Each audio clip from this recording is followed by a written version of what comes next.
meus parabéns! Você já sabe como tratar exceções e conhece as exceções mais comuns da linguagem Java. Agora vamos conhecer alguns tipos de exceções e construir a sua própria exceção. Então, as exceções são objetos. Todos os tipos de exceções devem estender de alguma maneira a classe Throwable.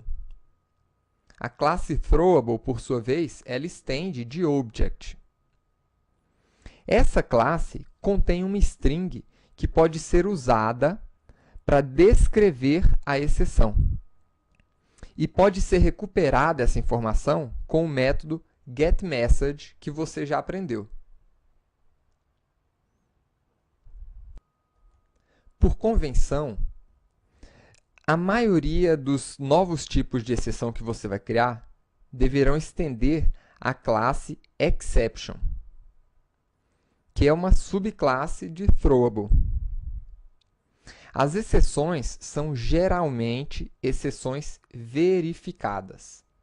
Então, eu marquei aqui em azul as exceções verificadas, ou seja, checked, significando que o compilador verifica se os seus métodos lançam apenas as exceções que eles mesmos declararam que iam lançar.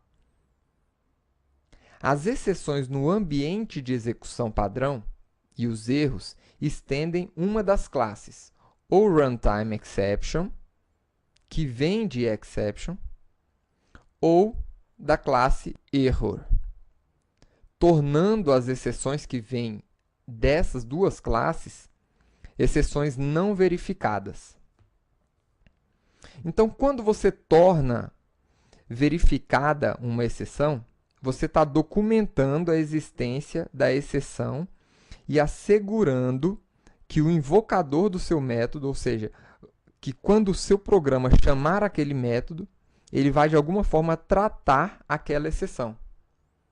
É isso que se espera das exceções em azul.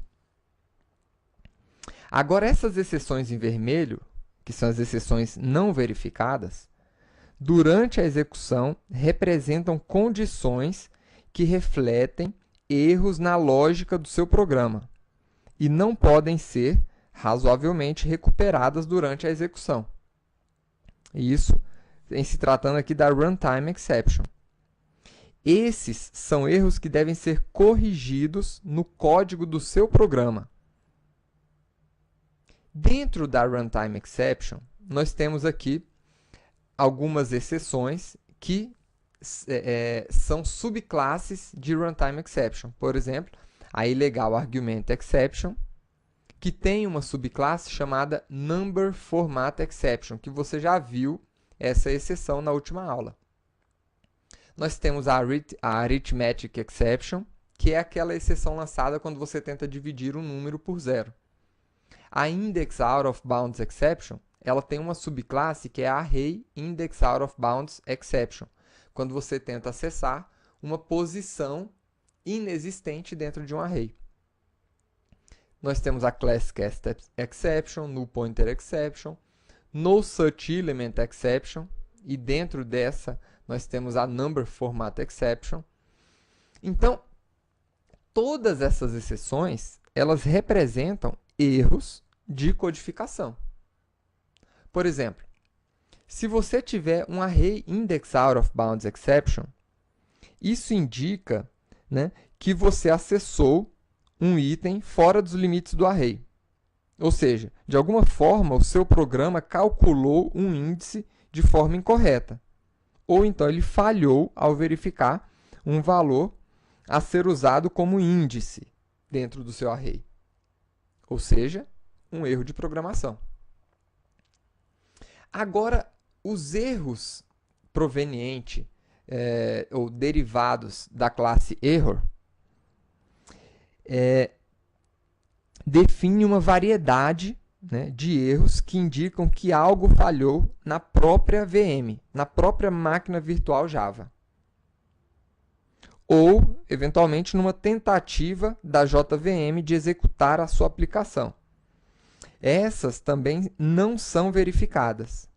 porque elas estão além da habilidade da aplicação de controlar ou tratar esses erros.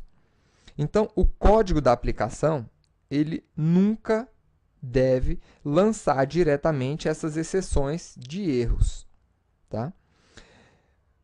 Resumindo, todas as exceções que você criar no seu programa devem estender da classe exception, tornando, então, assim, uma exceção verificada. Então, o que nós vamos fazer aqui é criar a nossa própria exceção estendendo de exception. Eu vou criar uma exceção chamada senha inválida exception.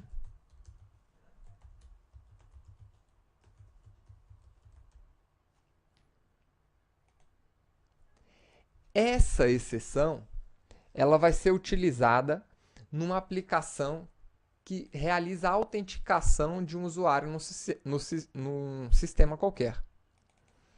Então, todas as nossas exceções elas devem estender da classe exception. Então, está aí. Estendemos da classe exception. E transformamos essa classe em uma exceção verificada. Uma outra coisa que nós podemos fazer.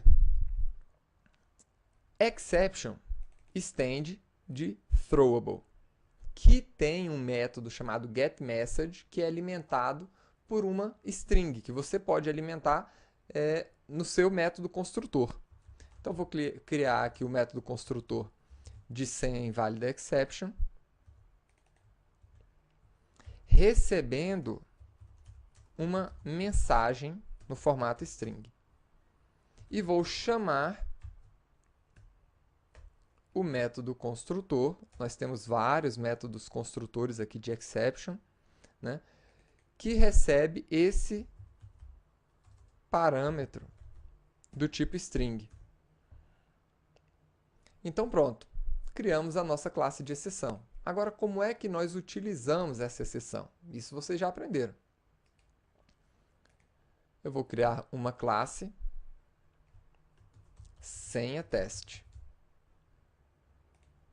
que vai testar o uso dessa nossa exceção, simulando uma autenticação no sistema. Então, primeiro passo, vou criar um método chamado autenticar, que recebe uma senha. O que esse método faz? Ele verifica se a senha informada é igual à senha correta. Então, vou colocar a senha correta aqui e verificar se ela é igual à senha informada no nosso método. Se essa senha for correta, então o usuário está autenticado. Se não, significa que a senha é incorreta. Então, se ele tiver sido autenticado, eu vou apresentar a mensagem autenticado. Caso contrário, eu quero lançar uma exceção de senha inválida exception.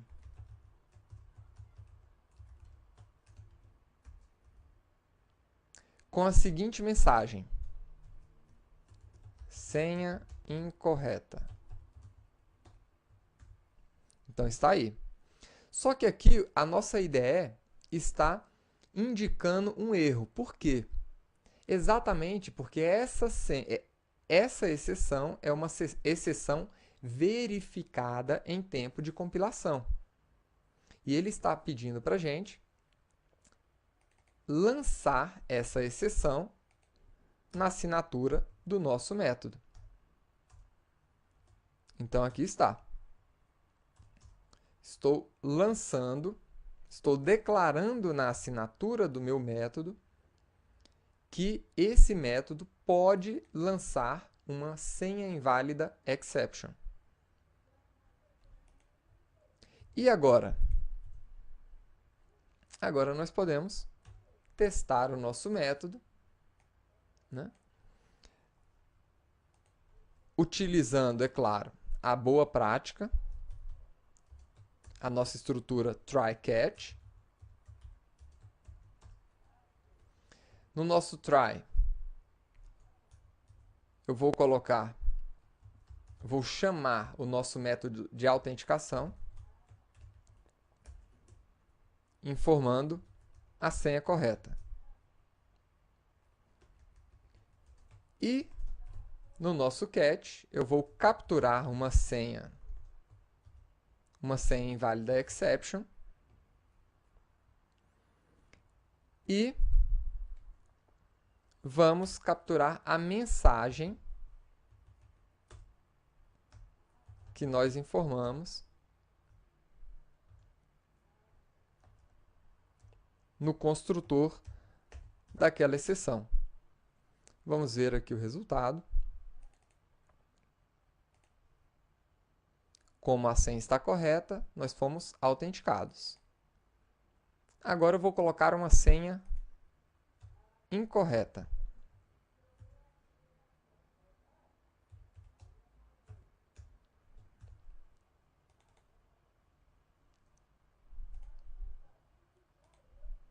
E está aí, senha incorreta. Ele recuperou, através do método getMessage, a mensagem informada no método construtor. Agora, será que essa nossa exceção também tem aquele famoso método printStack3? Vamos ver.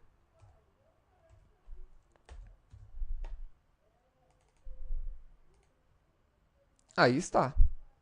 Sim, a nossa exceção, ela também suporta o printStack3 e está trazendo aqui, né, a pilha de execução desse nosso método, aonde ele encontrou aquele erro. Então, ele está propagando aqui por onde aquele erro passou desde o início. Então, é assim que nós construímos as nossas classes de exceção. Espero que você tenha gostado dessa aula e parabéns por ter chegado até aqui. Até a próxima aula.